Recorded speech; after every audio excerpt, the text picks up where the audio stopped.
ನೋಡಿ, ಇದು ರಾಜ್ಯದ ಕುತೂಹಲವನ್ನು ಕೆರಳಿಸಿದಂಥ ರೇಣುಕಾಸ್ವಾಮಿ ಕೊಲೆ ಪ್ರಕರಣದ ಬಗ್ಗೆ ಎಲ್ಲರಿಗೂ ಮಾಹಿತಿ ಇದೆ.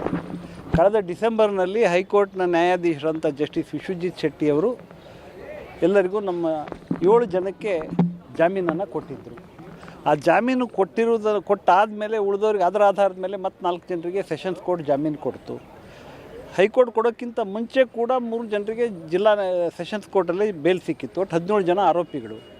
ನಾನು ಇದರಲ್ಲಿ 7ನೇ ಆರೋಪಿಯ ಪರ 14ನೇ ಆರೋಪಿ ಪ್ರದೋಷ್ ಅವ್ರ ಪರ ವಾದ ಮಾಡ್ತಾ ಇದ್ದೇನೆ ಹೈಕೋರ್ಟಲ್ಲಿ ಮತ್ತು ಸೆಷನ್ಸ್ ಕೋರ್ಟಲ್ಲಿ. ಇವತ್ತು ಕೇವಲ 7 ಜನರ ಮೇಲೆ ಜಾಮೀನನ್ನು ರದ್ದು ಮಾಡಬೇಕು ಅಂಥೇಳಿ ಜನವರಿ ತಿಂಗಳಲ್ಲಿ ರಾಜ್ಯ ಸರ್ಕಾರದವರು ಒಂದು ಮೇಲ್ಮನವಿಯನ್ನು ಸಲ್ಲಿಸಿದರು. ಸುಮಾರು 6-7 ಸಾರಿ ಇದು ಹಿಯರಿಂಗ್ ಆಗಿದೆ. ಮೊದಲು ಅಭಿಷೇಕ್ ಮನು ಸಿಂಘ್ವಿ ಅವರು ಬರ್ತಾಯಿದ್ರು ಆರೋಪಿಗಳಿಗೆ, ಆಮೇಲೆ ಕಪಿಲ್ ಸಿಬ್ಬಲ್ ಅವರು ಬಂದರು, ಇವತ್ತು ಸಿದ್ಧಾರ್ಥ್ ದವೆ ಅವರು ಬಂದಿದ್ದಾರೆ. ರಾಜ್ಯ ಸರ್ಕಾರ ಇದಕ್ಕೋಸ್ಕರ ವಿಶೇಷವಾಗಿ ಸಿದ್ಧಾರ್ಥ್ ಲೂತ್ರಾ ಅವರನ್ನು ಎಂಗೇಜ್ ಮಾಡಿದೆ. ಸೊ ಇವತ್ತು ಅಂತಿಮವಾದ ವಾದ ವಿವಾದ ಆಯಿತು, ಸುಮಾರು 1.5 ಗಂಟೆ. ಈ ವಾದ ವಿವಾದವನ್ನು ಕೇಳಿದ ಮೇಲೆ ಇವತ್ತು ತೀರ್ಪನ್ನು ನ್ಯಾಯಮೂರ್ತಿ ಪರ್ದಿವಾಲಾ ಮತ್ತು ನ್ಯಾಯಮೂರ್ತಿ ಮಹದೇವನ್ ಅವರ 9ನೇ ನ್ಯಾಯಾಲಯ ತೀರ್ಪನ್ನು ಕಾಯ್ದಿರಿಸಿದೆ. ನಮ್ಮ ವಾದ ಏನು ಅಂದರೆ ಈ ಎಲ್ಲ ವಾದದ ಜೊತೆಗೆ ಲಿಖಿತ ವಾದವನ್ನು ಕೂಡ ಕೊಡಬೇಕು ಎಂಬತಕ್ಕಂಥ ಸೂಚನೆಯನ್ನು ಕೊಟ್ಟಿದ್ದಾರೆ. ಹಾಗಾಗಿ ನಾವು ನಮ್ಮ ವಾದ ಏನಿದೆ ಎಂಬುದರ ಜೊತೆಗೆ ನಾವು ಸುಮಾರು 3 ಪುಟಗಳ ಲಿಖಿತ ವಾದವನ್ನು ಕೊಟ್ಟಿದ್ದೇವೆ. ಆ ಲಿಖಿತ ವಾದದಲ್ಲಿ ನಾವು ಹೇಳಿದ್ದೇವೆ, ಆರೋಪಿ 14 ಪ್ರದೋಷ್ ಸಾಕ್ಷಿ 131 ಕಾಮಾಕ್ಷಿ ಪಾಳ್ಯ ಸಬ್ ಇನ್ಸ್ಪೆಕ್ಟರ್ ವಿನಯ್ ಅವರಿಗೆ 8ನೇ ತಾರೀಕು ರಾತ್ರಿಯೇ ಫೋನ್ ಮಾಡಿ ಹೇಳ್ತಾನೆ ಈ ಘಟನೆ ಬಗ್ಗೆ. ಮತ್ತು 9ನೇ ತಾರೀಕು 14, 15, 16, 17 ಅವರು ಪೊಲೀಸರ ಮುಂದೆ ಸರೆಂಡರ್ ಆದ್ರಲ್ಲ, ಅವರು ಕೂಡ ಅವ್ರು ಸರೆಂಡರ್ ಆದಮೇಲೆ ವಿನಯನ್ ಮತ್ತೆ ಭೇಟಿ ಮಾಡ್ತಾನೆ. ಹಾಗಾಗಿ ನೀವು ಈ ವಿಚಾರಣೆ ಮಾಡುವಾಗ FIR ನಿಮ್ಗೆ ಮಾಹಿತಿ ಮಾರನೇ ದಿನ 9 ಗಂಟೆಗೆ ಬಂದಿದ್ದಲ್ಲ, ನಿಮ್ಮ ಮಾಹಿತಿ ಹಿಂದಿನ ದಿವಸಲೇ ಇತ್ತು. ಅದರಿಂದ ನೀವು ನಿಮ್ಮ ವಿಚಾರಣೆ ಸರಿಯಾಗಿ ಆಗಿಲ್ಲ ಅಂತ ಹೇಳಿದ್ದೇವೆ. ಇದನ್ನು ಹೈಕೋರ್ಟ್ ಮುಂದೆನೂ ಹೇಳಿದ್ವಿ. ಪ್ರದೂಷನ ಪಾತ್ರ ಏನು ಅಂದರೆ, ಪ್ರದೂಷ್ ಮೇಲೆ ಮಾಡಿರ್ತಕ್ಕಂಥ ಅಲಿಗೇಷನ್ ಏನು ಅಂದರೆ, ಸ್ಟೋನಿ ಬ್ರೂಕ್ ರೆಸ್ಟೋರೆಂಟಿಂದ ತನ್ನ ಸ್ಕಾರ್ಪಿಯೋ ವಾಹನದಲ್ಲಿ ದರ್ಶನನ್ನು ಶೆಡ್ಡಿಗೆ, ಪಟ್ಟಣಗೆರೆ ಶೆಡ್ಡಿಗೆ ಕರ್ಕೊಂಡು ಹೋಗೋಂಬುದು ಮೊದಲನೇ ಆರೋಪ. ಎರಡನೇದು ಈ 14, 15, 16, 17 ಸರೆಂಡರ್ ಆಗಲಿಕ್ಕೆ ಅವರಿಗೆ ಹಣ ಕೊಡಲಿಕ್ಕೆ 30 ಲಕ್ಷ ರೂಪಾಯಿಯನ್ನು ಪ್ರದೋಷ್ ಕೊಟ್ಟಿದ್ದರು ಎಂಬುದು 2ನೇ ಆರೋಪ. ಇದಾದ ಮೇಲೆ ಈತ ಕೂಡ ಅವನ ಮೇಲೆ ಹಲ್ಲೆ ಮಾಡ್ದ ಅಂತ ಒಂದು ವಾದ ಹೇಳ್ತಾರೆ. ಆದರೆ ಈತ ಆ ಹಲ್ಲೆ ಮಾಡೋ ಸಂದರ್ಭದಲ್ಲಿ ನೀವು ಯಾವುದೇ ಕಾರಣಕ್ಕೆ ಅವನು ಹೊಡಿಬೇಡಿ, ನೀರು ಕೊಡಿ ಅಂಥೇಳಿ ಈ ಶೋನ್ ಇಸ್ ಹ್ಯುಮ್ಯಾನಿಟೇರಿಯನ್ ಥಿಂಗ್ಸ್. ಮತ್ತು ಆ 30 ಲಕ್ಷ ರೂಪಾಯಿಯನ್ನು 11ನೇ ತಾರೀಕಿನ ದಿವಸ ಪ್ರದೋಷ್ ಮನೆಯಿಂದ ಇಂಟ್ಯಾಕ್ಟಾಗಿ 30 ಲಕ್ಷ ರೂಪಾಯಿಯನ್ನು ಕೂಡ ಪೊಲೀಸ್ನವ್ರು ಸೀಸ್ ಮಾಡಿದ್ದಾರೆ. 15, 16, 17 ಇವರು ತಮ್ಮ ಹೇಳಿಕೆಯಲ್ಲಿ 30 ಲಕ್ಷ ಅಥವಾ ಪ್ರದೋಷ್ ನಮಗೆ ಹಣ ಕೊಟ್ಟಿದ್ದ, ನಮ್ಮನ್ನು ಎಂಗೇಜ್ ಮಾಡಿದ್ದ ಅಂತಕ್ಕಂಥ ವಿಚಾರವನ್ನು ಅವರು ಯಾವ ಹೇಳಿಕೆಯಲ್ಲೂ ಹೇಳಿಲ್ಲ. ಇವ್ರು ನ್ಯಾಯಾಲಯದ ಮುಂದೆ ಹೇಳಿರೋದು ಬಿಟ್ಟರೆ ಅದಕ್ಕೆ ಯಾವ ಸಾಕ್ಷ್ಯಾಧಾರಗಳು ಇಲ್ಲ. ಅದ್ರ ಜೊತೆಗೆ 11ನೇ ತಾರೀಕು ಪ್ರದೋಷ್ ಮನೆಯಲ್ಲಿ ಒಂದು ಪಂಚನಾಮ ಮಾಡಿ 30 ಲಕ್ಷ ಸೀಸ್ ಮಾಡೋ ಸಂದರ್ಭದಲ್ಲಿ ಅವನ ರಕ್ತ ಸಿಕ್ತ ಬಟ್ಟೆಗಳನ್ನು 14ನೇ ತಾರೀಕು ಸೀಸ್ ಮಾಡ್ತಾರೆ.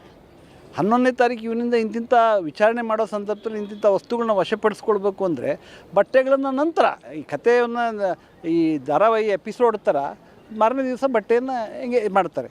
ಅದರಿಂದ ವಿಚಾರಣೆಯೇ ಸರಿಯಾಗಿ ಆಗಿಲ್ಲ ಅಂಬೋದು ನಮ್ಮ ವಾದ. ಆಮೇಲೆ ಒಬ್ಬ ಸಬ್ ಇನ್ಸ್ಪೆಕ್ಟ್ರು ನೋಡಿ, ಭಾಳ ವಿಶೇಷ ಅಂದರೆ ವಿನಯ್ ಕಾಮಾಕ್ಷಿ ಪಾಳ್ಯದ ಸಬ್ ಇನ್ಸ್ಪೆಕ್ಟರ್ ಆದರೂ ಕೂಡ ಈ ತನಿಖಾ ತಂಡದ ಸದಸ್ಯ ಅಲ್ಲ, ಆದರೆ ಒಂದು ಸಾಕ್ಷಿ 131. ಹಾಗಾಗಿ ಪ್ರಾಸಿಕ್ಯೂಷನ್ ಸಾಕ್ಷ್ಯಾಧಾರಗಳು ಸರಿಯಾಗಿ ಸಂಗ್ರಹಿಸಿಲ್ಲ ಅಂಬೋದು ನಮ್ಮ ವಾದ ಆಗಿತ್ತು. ನಮ್ಮ ವಾದವನ್ನು ಎತ್ತಿ ಹಿಡಿದು ಹೈಕೋರ್ಟ್ನ ನ್ಯಾಯಮೂರ್ತಿ ವಿಶ್ವಜಿತ್ ಶೆಟ್ಟಿ ಅವರು ನಮಗೆ ಕೊಟ್ಟಿರ್ತಕ್ಕಂಥ ಜಾಮೀನು ಸಮರ್ಥನೀಯ ಅಂತ ನಾವು ವಾದ ಮಾಡಿದ್ದೇವೆ. ಅದ್ರ ಜೊತೆಗೆ ಅದೇ ವಾದವನ್ನು ಕೂಡ ಸುಪ್ರೀಂ ಕೋರ್ಟ್ ಮುಂದೆ ಹೇಳಿದ್ದೇವೆ.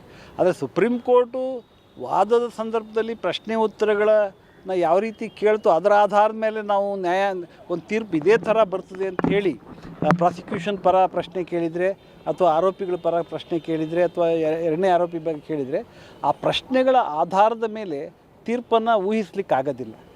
ಯಾಕಂದರೆ ಸುಪ್ರೀಂ ಕೋರ್ಟ್ ಈ ದೇಶದ ಸರ್ವೋಚ್ಚ ನ್ಯಾಯಾಲಯ. ಈ ದಾಖಲೆಗಳ ಆಧಾರದ ಮೇಲೆ ಇದು ಮಾಡ್ತದೆ. ನಮಗಿರ್ತಕ್ಕಂಥ ದಾಖಲೆಗಳ ಆಧಾರದ ಮೇಲೆ ನಮಗೆ ಈ ರಾಜ್ಯ ಸರ್ಕಾರ ಏನು ಮೇಲ್ಮನವಿಯನ್ನು ಸಲ್ಲಿಸಿದೆ ಆ ಮೇಲ್ಮನವಿಯನ್ನು ತಿರಸ್ಕರಿಸ್ತಾರೆ ಎಂಬತಕ್ಕಂಥ ಒಂದು ವಾದ ಇದೆ. ಮತ್ತು ಇನ್ನೊಂದು ಭಾಳ ಏನಂದರೆ 265 ವಿಟ್ನೆಸ್ಸಲ್ಲಿ ನಾವು ಬರೀ 65 ವಿಟ್ನೆಸ್ ಎಕ್ಸಾಮಿನ್ ಮಾಡ್ತೇವೆ, 3 ತಿಂಗಳಲ್ಲಿ ಟ್ರಯಲ್ ಮಾಡ್ತೇವೆ. ಆ ಕೋರ್ಟಿಗೆ ಜಡ್ಜೇ ಇಲ್ಲ ರೀ, ಆ ಸೆಷನ್ಸ್ ಕೋರ್ಟಿಗೆ ಇನ್ಚಾರ್ಜ್ ಕೋರ್ಟು. ಹಾಗಾಗಿ ಅಂಥ ಎಲ್ಲ ಬಾಲಿಶವಾದಗಳನ್ನ ರಾಜ್ಯ ಸರ್ಕಾರ ಹೇಳ್ತಿವತ್ತು. ಕೋರ್ಟಿಗೆ ನ್ಯಾಯಾಧೀಶರೇ ಇಲ್ಲ, ನಾನೇ ಈಗ 2005ರಲ್ಲಿ ಆಗಿರೋ ಘಟನೆಗೆ ಇನ್ನೂ ಕೂಡ ಟ್ರಯಲ್ ಮಾಡ್ತಾಯಿದ್ದೀನಿ ಸೆಷನ್ಸ್ ಕೋರ್ಟಲ್ಲಿ, ಟ್ರಯಲ್ ಲಾಯರ್ 2005ರಲ್ಲಿ ನಡೆದ ಘಟನೆಗೆ. ಹಾಗಾಗಿ 1 ತಿಂಗಳಲ್ಲಿ ಮುಗಿಸ್ತೇವೆ, 6 ತಿಂಗಳಲ್ಲಿ ಮುಗಿಸ್ತೇವೆ ಅಂಥೇಳಿ ಎಲ್ಲೋ ಒಂದು ಕಡೆ ನ್ಯಾಯಾಲಯ ತಂಪರ ಇದನ್ನು ಮಾಡ್ತದೆ ಅಂದರೆ ಆ ಥರ ಸಾಧ್ಯವಿಲ್ಲ. ಯಾಕಂದರೆ ನ್ಯಾಯಾಲಯಗಳು ಹೇಗೆ ಕೆಲಸ ಮಾಡ್ತವೆ ಎಂಬ ವಿಚಾರ ಇದೆ. ಆದರೆ ನಾನು ನ್ಯಾಯಾಧೀಶರು ವಾದದ ಸಂದರ್ಭದಲ್ಲಿ ಕೇಳಿರಬಹುದಾದ ಪ್ರಶ್ನೋತ್ತರಗಳ ಮೇಲೆ ತೀರ್ಪನ್ನು ಊಹಿಸ್ಲಿಕ್ಕಾಗಲ್ಲ. ತೀರ್ಪು ರಿಸರ್ವ್ ಆದರೂ ಹೈಕೋರ್ಟ್ ಪ್ರಸ್ತಾಪ ಮಾಡ್ತಾ ಇದ್ರಿ, ಅಂದರೆ ತೀರ್ಪು ಕೊಟ್ಟು ವಿಶ್ವಜಿತ್ ಶೆಟ್ಟಿ ಅವರ ಪೀಠ ಅಂತ. ಇವತ್ತು ಸಾಕಷ್ಟು 2ನೇ ಬಾರಿ ಅಸಮಾಧಾನವನ್ನು ವ್ಯಕ್ತಪಡಿಸಿರುವಂತಂದ್ರೆ ಕಳೆದ ಬಾರಿ ವಿವೇಚನೆ ಬಳಸಿಲ್ಲ ಅನ್ನುವಂಥ ಪದಗಳನ್ನು ಕೂಡ ಬಳಸಿತ್ತು ಸುಪ್ರೀಂ ಕೋರ್ಟ್. ನೋಡಿ ಇವತ್ತು ಕೂಡ ಅಸಮಾಧಾನ. ನೋಡಿ, ಇವತ್ತು ಒಂದೇ ಮ್ಯಾಟ್ರ್ ಇತ್ತು, ಛತ್ತೀಸ್ಗಢ ಹೈಕೋರ್ಟ್ ಒಂದು ಮ್ಯಾಟ್ರ್ ಇತ್ತು, ಯಾವುದೋ 302 ಕನ್ವರ್ಟೆಡ್ ಇಂಟು 307. ಇಂಥ 4ನೇ ಕೇಸ್ ಬಂದಿದೆ ನಮ್ಮ ಮುಂದೆ ಅಂತ ಹೇಳಿದರು.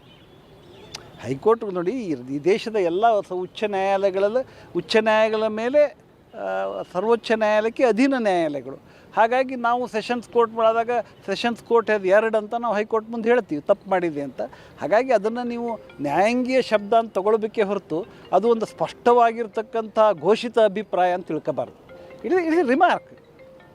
ಅದರಿಂದ ನಾನು ಅದರ ಮೇಲೆ ಊಹೆ ಮಾಡಲಿಕ್ಕಾಗಲ್ಲ. ಅದರಿಂದ ನಾನು ಹೇಳಿದೆ ನಿಮಗೆ, ಯಾವುದನ್ನು ವಾದದ ಸಂದರ್ಭದಲ್ಲಿ ಪ್ರಶ್ನೋತ್ತರಗಳ ಸಮಯ ಆಗ್ತದೆ ಅದನ್ನು ಇವತ್ತು ಮಹದೇವನವರೇನು ಪ್ರಶ್ನೆ ಕೇಳಿದ್ರಪ್ಪ, 58 ಕಾಲ್ ನೀವು ಯಾಕೆ ಮಾಡಿದ್ರಿ ಅಂತ. ಕಾಲ್ ಯಾಕೆ ಮಾಡಿದ್ರಿ ಬಂದು ನಿಮ್ಮ ಸರ್ವೆಂಟ್ ಮೇಲೆ ಕೇಳಿದ್ರು, ಪವಿತ್ರ ಗೌಡನ ಲಾಯರಿಗೆ ಕೇಳ್ತಾಯಿದ್ರು. ಹಾಗಾಗಿ ನ್ಯಾಯಾಲಯ ಎಲ್ಲ ಪ್ರಶ್ನೆಗಳನ್ನು ಕೇಳುತ್ತದೆ. ಅಂತಿಮವಾಗಿ bail is a matter of right. ಬೇಲನ್ನು ಕೊಟ್ಟಿರೋದ್ರಿಂದ ಬೇಲ್ ಕ್ಯಾನ್ಸಲೇಷನ್ ಆಗೋದು ಬಹಳ ವಿರಳ.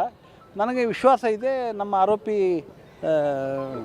ಪ್ರದೋಷನ ಬೇಲು ಊರ್ಜಿತ ಆಗ್ತದೆ, ಸುಪ್ರೀಂ ಕೋರ್ಟ್ ಮಧ್ಯಪ್ರವೇಶ ಮಾಡಲಾರ್ದು ಅಂಥೇಳಿ ನನ್ನೊಬ್ಬ ಅನುಭವದಿಂದ ನಾನು ಹೇಳೋ ಮಾತು. Thank you sir. Okay sir, ಆಯಿತಾ? Thank you everybody.